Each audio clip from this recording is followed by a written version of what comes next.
Yes ये student, I am doctor Sunil from care institute of commerce. मैं आपको पढ़ाने जा रहा हूँ dissolution of A partnership form. इसके लास्ट वीडियो में मैंने आपको रियलाइजेशन अकाउंट बनाना सिखाया था। अब रियलाइजेशन अकाउंट भी पूछता है और जनरल एंट्री भी पूछता है। मोस्ट ऑफ द टाइम वो हर एक टॉपिक में से जनरल एंट्री कुछ ना कुछ जरूर पूछ लेता है। या अगर जनरल एंट्री ऐसे नहीं पूछेगा तो वैसे करके MCQ में पूछ लेगा। तो पॉसिबिलिटी पूरी होती है कि वो जनरल एंट्री पूछेगा, रियलाइजेशन अकाउंट बनाना पूछे। तो मैं आपको सिखाने जा रहा हूँ कि कैसे आप इसकी जनरल एंट्री बनाओगे। इसका लास्ट वीडियो देखिए, उसमें रियलाइजेशन अकाउंट कैसे बनता है वो सिखाया था। अब जब आपको ये पता चल गया है कि रियलाइजेशन अकाउंट कैसे बनता है, तो आपको ये पता है कि रियलाइजेशन का नेचर होता है नॉमिनल, यानी कि सारे असेट हमने उसकी डेबिट साइड में ट्रांसफर कर दिए थे और सारी आउटसाइड लायबिलिटी हमने उसकी क्रेडिट साइड में ट्रांसफर कर दी थी। तो असेट का पेमेंट मिला तो उसकी अपोजिट साइड में क्रेडिट साइड में चला गया, और हमने लायबिलिटी का पेमेंट करा तो उसकी डेबिट साइड में चला गया। जो उसके बीच का डिफरेंस बनता है वो ऑटोमेटिकली प्रॉफिट या लॉस बनता जाता है। अब जब आपने इसका जनरल एंट्री बनाना है तो इतना ध्यान रखें कि जो भी हम जनरल एंट्री बनाएंगे आप उसका ये वाला फैक्ट ध्यान रखें। मैं जो समझा रहा हूं उसको ध्यान से समझिए, आपको अभी आ जाएगा। अब ये ध्यान रखें कि असेट बिका तो वो कैश में बिका है, उसका रिलायजेबल वैल्यू कैश में मिला है, तो इसका मतलब उसका बैंक बैलेंस बढ़ जाएगा। तो बैंक बढ़ेगा तो डेबिट एक एस्पेक्ट आ जाएगा कि अगर कैश में बिका है तो कैश यानी कि बैंक बैलेंस बढ़ जाएगा, तो बैंक को डेबिट हो जाएगा। और दूसरा एस्पेक्ट आपने बिना सोचे रियलाइजेशन को ले लेना, क्योंकि सारे असेट और सारी लायबिलिटी रियलाइजेशन के अंदर है। तो दूसरा एस्पेक्ट उसका रियलाइजेशन के अंदर है, तो आपकी एंट्री क्या बन जाएगी, बैंक अकाउंट या तो रियलाइजेशन अकाउंट। ऐसे ही अगर उसने ये पूछ लिया हो कि stock worth rupees this much was taken over by partner A, इतनी वैल्यू का स्टॉक ए ने ले लिया है, तो आपको सीधा देखना है किसने ले लिया, ए ने। तो ए का कैपिटल कम हो जाएगा, ए का कैपिटल कम हो जाएगा तो ए के कैपिटल को क्या करें, डेबिट, और रियलाइजेशन को क्या करें, क्रेडिट। तो आपने एक एस्पेक्ट सोचना है, दूसरा ऑलरेडी रियलाइजेशन है। आपने ये देखना है कि जो असेट बिका उसका कैश आया, तो हम यूजुअली उसको, क्योंकि ट्रांजैक्शन बल्क में होता है, जब कोई फर्म बंद होता है तो हम उसको बैंक में ले जाते हैं, तो बैंक को डेबिट कर देंगे। अगर किसी पार्टनर ने असेट ले लिया तो पार्टनर के कैपिटल को डेबिट कर देंगे, और दूसरा एस्पेक्ट रियलाइजेशन का होगा। ऐसे ही लायबिलिटी साइड में आपने किसी क्रेडिटर का पेमेंट कर दिया, क्रेडिटर का पेमेंट आपने कर दिया तो आपका क्या काम हो गया, बैंक। तो बैंक को क्या कर दिया, क्रेडिट। बैंक असेट है, कम हो गया तो क्रेडिट, तो रियलाइजेशन को डेबिट। बस इतना समझ आ गया, समझो काम बन गया। सिर्फ आपको ये देखना है कि उसका पेमेंट मिला है या दिया है। मिला है तो बैंक असेट बढ़ जाएगा, बैंक को डेबिट, दिया है तो बैंक असेट कम हो जाएगा, बैंक को क्रेडिट, और दूसरा एस्पेक्ट उसका रियलाइजेशन में चला जाएगा। बस इतना ही देखिए मेरे साथ।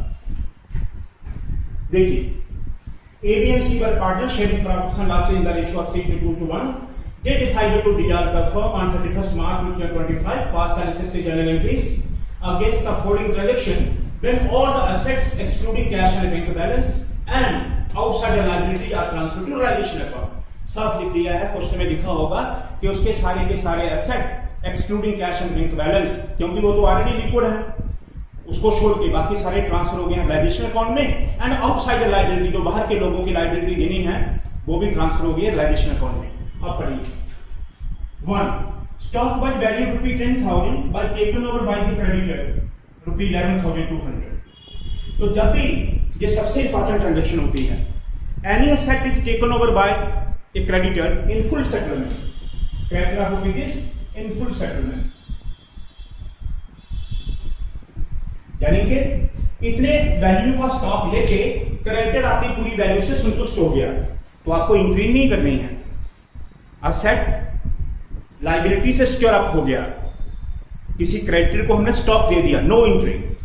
When a creditor is taken over an asset of the business and the accounts are secure of the creditors, no entry. तो उसकी कोई एंट्री ही नहीं बनेगी जब कोई असेट किसी क्रेडिटर ने टेक ओवर कर लिया, फुल वैल्यू, फुल सेटलमेंट, यानी कि उनका दोनों का सेटलमेंट हो गया, अब ना कुछ लेना है ना कुछ देना है। Second entry, land and building value ₹5 lakh was taken over by the partner A ने लिया at a value of ₹this. आपको अभी अभी क्या समझाया, असेट बिकेगा, या तो कैश आएगा या कोई पार्टनर ले लेगा। ये ए ने ले लिया है तो ए का कैपिटल क्या हो जाएगा, कम, तो ए के कैपिटल को डेबिट करिए, और बिना सोचे समझे दूसरा एस्पेक्ट क्या है, रियलाइजेशन का, उसको क्रेडिट कर दीजिए, हो गया। इसी general entries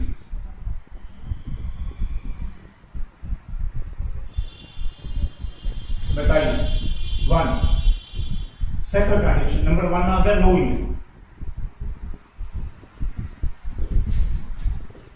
as the stock is taken over by the creditor in full settlement. Knowing. Number 2, बताइए A's capital account, BR to realization account. कितनी वैल्यू का ले लिया उसने 5 लाख का लैंड एंड बिल्डिंग, उसने 6,20,000 पे लिया, तो दिस इज 6,20,000। प्यारे बच्चों ध्यान रखें, जब कोई असेट 5 लाख का उसने 6,20,000 का ले लिया, तो जो बीच में गैप बन रहा है ना, जिसको हम प्रॉफिट और लॉस बना नहीं रहे हैं, अपने आप बन रहा है। ये जो 5 लाख का बिल्डिंग उसने 6,20,000 में ले लिया है, तो 1,20,000 का प्रॉफिट उन दोनों के अंदर आ गया है। ऐसे होता है जब आपने रियलाइजेशन अकाउंट बनाया होगा, ऐसे इधर लिखा होगा लैंड एंड बिल्डिंग 5 लाख। जब आप अकाउंट बनाएंगे तो कहां लिखेंगे, भाई ये बैंक में लिखा है, प्लांट ए ने लिया है, बाई एज कैपिटल, यहां लिखेंगे लैंड एंड बिल्डिंग 6,20,000। जो आपको दिख नहीं रहा वो मैं दिखाने की कोशिश करवा रहा हूं, वो ये है कि 5 लाख का 6,20,000 में बिका। ये जो क्रेडिट साइड है ये इनकम है, और ये जो डेबिट साइड ये एक्सपेंस है। अपने आप इनकम बढ़ गई है 1,20,000, तो प्रॉफिट अपने आप बन रहा है।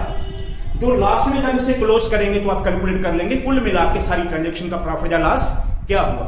ऐसे होता है, तो हर एक ट्रांजेक्शन के साथ प्रॉफिट या लॉस ऑटोमेटिकली बन रहा है।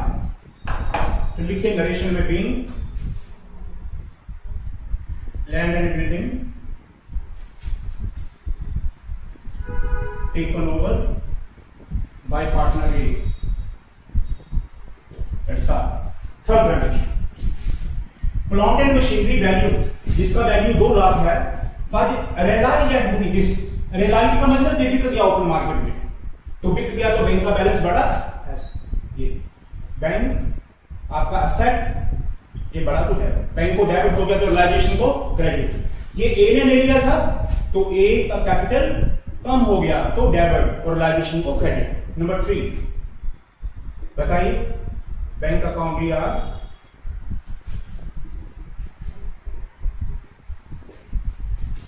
To realisation account,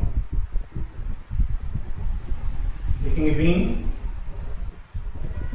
plant and machinery realized. That's all. कितने का रियलाइज हुआ? प्लांट एंड मशीनरी 2 लाख का था, इसका रियलाइजेबल वैल्यू 1,40,000, आपने रियलाइजेबल वैल्यू लेना है। ऑटोमेटिकली 60,000 उसका लॉस बन गया।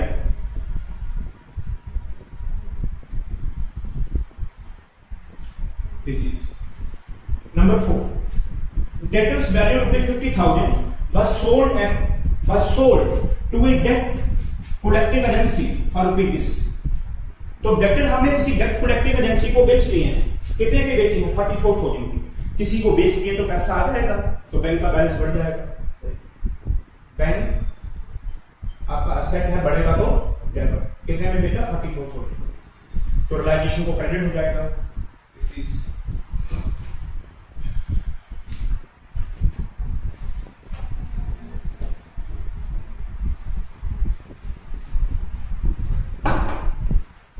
transaction 3, this is 4. Then account BR 44,000 to realization account 44,000. Debtors 50,000 के डेटर 44,000 में डेट कलेक्टिंग एजेंसी ने ले ली। बीइंग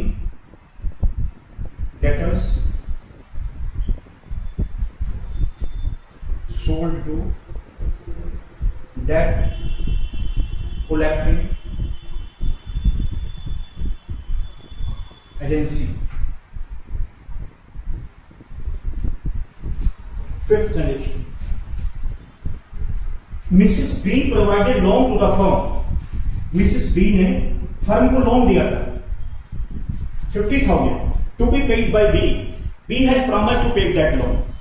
तो अगर बी उस लोन को दे देगा तो बी का कैपिटल बढ़ जाएगा, यानी कि जो पेमेंट फर्म को करनी थी वो कौन कर रहा है, बी, तो बी का कैपिटल बढ़ जाएगा और रियलाइजेशन को क्या हो जाएगा, डेबिट। ये आउटसाइडर है, ध्यान रखें, Mrs B is a outsider just like other creditor.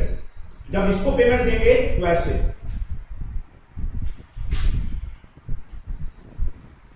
B चुकाएगा तो बी का कैपिटल बढ़ जाएगा, तो इसको क्या करेंगे, क्रेडिट, और रियलाइजेशन को क्या हो जाएगा, debit. Fifth dimension, realisation account to बीच कैपिटल अकाउंट। मिसेस बी का लोन कितना है, 50,000, 50,000। लेकिन being loan of Mrs. B paid by partner B।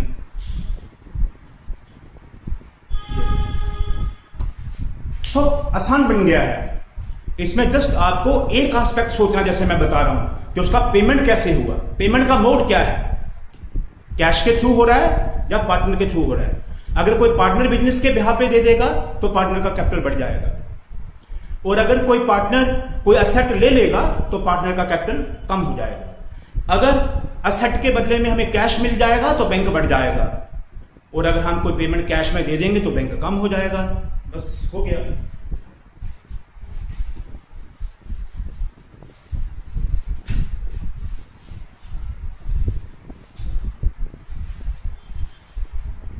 Next 6, realization expenses 6,000 paid by partner C, realization expenses, तो realization का अकाउंट ही nominal है, तो expense realisation की डेबिट साइड में चले जाएंगे। और किसने पे करे हैं, paid by the partner C, तो C का कैपिटल बढ़ जाएगा।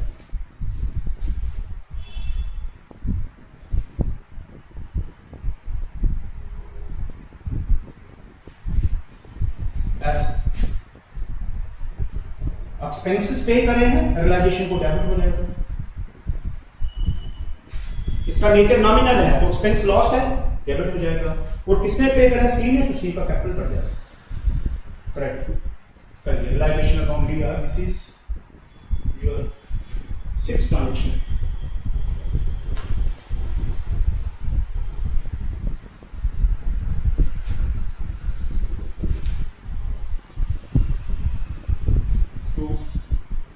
C's capital in realization expenses paid by C। अगर C नहीं करता, फर्म पे कर देती, तो हम करते रियलाइजेशन अकाउंट दिया टू बैंक अकाउंट, तो हमारा बैंक का बैलेंस कम हो जाता। बस आगे देखिए 7, C loan to the firm, C ने फर्म को लोन दिया 75,000, बाद paid by issuing a cheque. अब जो सीईओ पार्टनर है, इसने फर्म को लोन दिया था 75,000 का, इसको चेक मिल गया, तो बताइए सी को चेक मिल गया तो सी का लोन क्या हो जाएगा, कम, और चेक मिल गया तो बैंक का बैलेंस कम हो जाएगा, बैंक को क्रेडिट हो जाएगा। तो सी लोन अकाउंट, जो पार्टनर का लोन है ये डायरेक्ट पे कर दिया उसको बाहर से, क्योंकि पार्टनर इनसाइडर है, इसलिए इसका इफेक्ट रियलाइजेशन में नहीं जाएगा। ध्यान रखें इसको, ये जानबूझ के लिखा है। सी पार्टनर है, ही इज इनसाइडर, उसको रियलाइजेशन में ट्रांसफर नहीं करा है, तो इसको ऐसे सोचना है। सी लोन बिजनेस के लिए लाइबिलिटी है, पे कर दिया तो लाइबिलिटी कम हो गई तो डेबिट, और चेक दिया तो बैंक असेट है, कम हो गया तो ऐसे। इनसाइडर जो पार्टनर हैं, इनके लोन को रियलाइजेशन में ट्रांसफर नहीं करा होता, आउटसाइडर को, Mrs B outsider, C is insider, so इसके लोन को डायरेक्ट पे करना है। सी का लोन लाइबिलिटी है, कम हो गया तो डेबिट और bank credit. 7, C loan account दिया to bank account, this is 75। being loan of C paid, being loan of C paid by Bhushan Agent.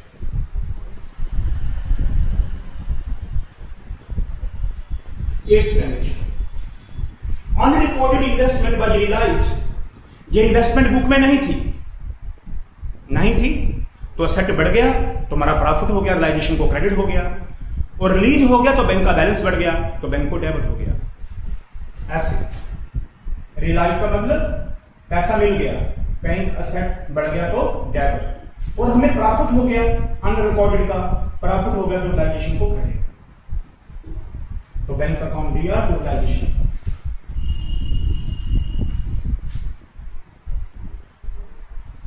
Eighth direction, this is bank account DR to realization account. This is 48 being unrecorded investment. So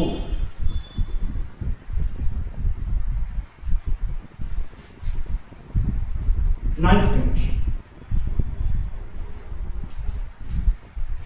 profit on realization by determining at 54,000.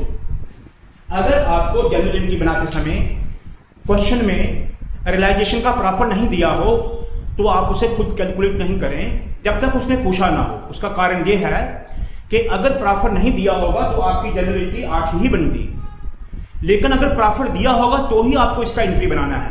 अगर profit नहीं दिया होगा तो आप इसको calculate करने लग जाओगे तो आपका टाइम जरूरत से ज्यादा लग जाएगा, और ऐसा किसी ने पूछा भी नहीं था आपको। तो ये अगर उसने पूछा होगा कि प्रॉफिट एंड रियलाइजेशन दिया है तो आपको एंट्री बनानी है, अगर नहीं दिया होगा तो आप उसकी एंट्री बनाना छोड़ दें, क्योंकि उसके लिए आपको रियलाइजेशन अकाउंट रफ में बना के फिर अमाउंट डिटरमिन करना पड़ेगा कितना है, तो आपको उसका जोखिम नहीं उठाना है। अब सीधा इधर दिया है तो इस प्रॉफिट को बांट दीजिए। बताइए जब प्रॉफिट को बांटेंगे तो कैपिटल बढ़ जाएगा, ए बी और सी तीनों का कैपिटल बढ़ जाएगा तो क्रेडिट, और कैपिटल बढ़ जाएगा तो रियलाइजेशन अकाउंट क्लोज हो जाएगा तो रियलाइजेशन को डेबिट। बस हो गया। अब देखना यह है कि जो आपका 54,000 का प्रॉफिट इनको कैसे बढ़ा, 54,000 का इनका हिस्सा क्या है, इसी 54,000 बांटिए इसको, इसका रेशियो है 2, 3:2:1 into 3/6, this is 27,000. B का आएगा 54,000 into 2/6, 6 9 का 9 2 18,000, और C का रेशियो है 54,000 into 1/6, this is 9,000। ऐसे बढ़ गए तो करिए इसका रियलाइजेशन अकाउंट भी यार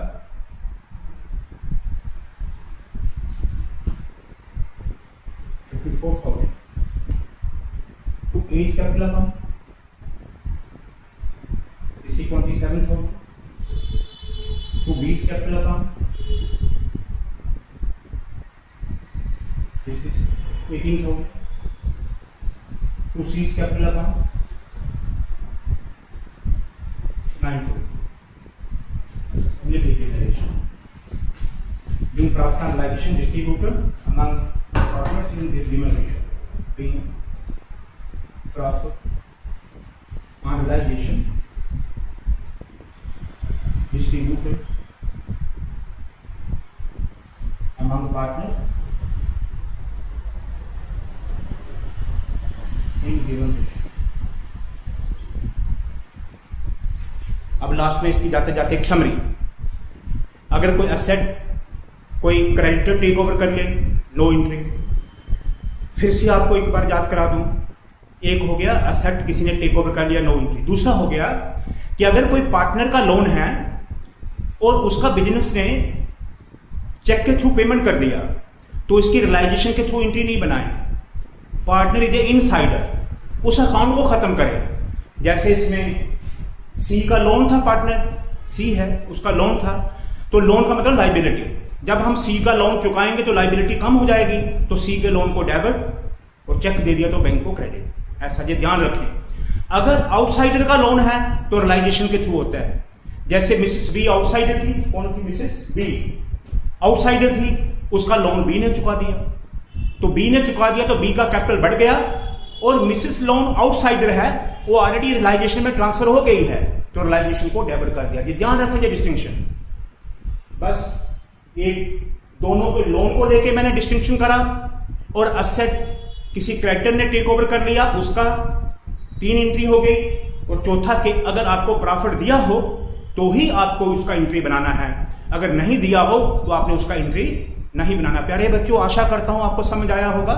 हमेशा की तरह आपको आसान बना के समझाया, और आपको उसी तरीके से समझ आया होगा जैसे मैं समझाने का प्रयत्न करता हूं।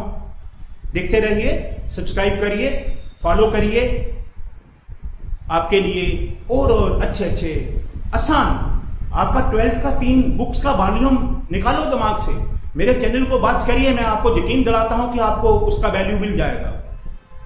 Thank you.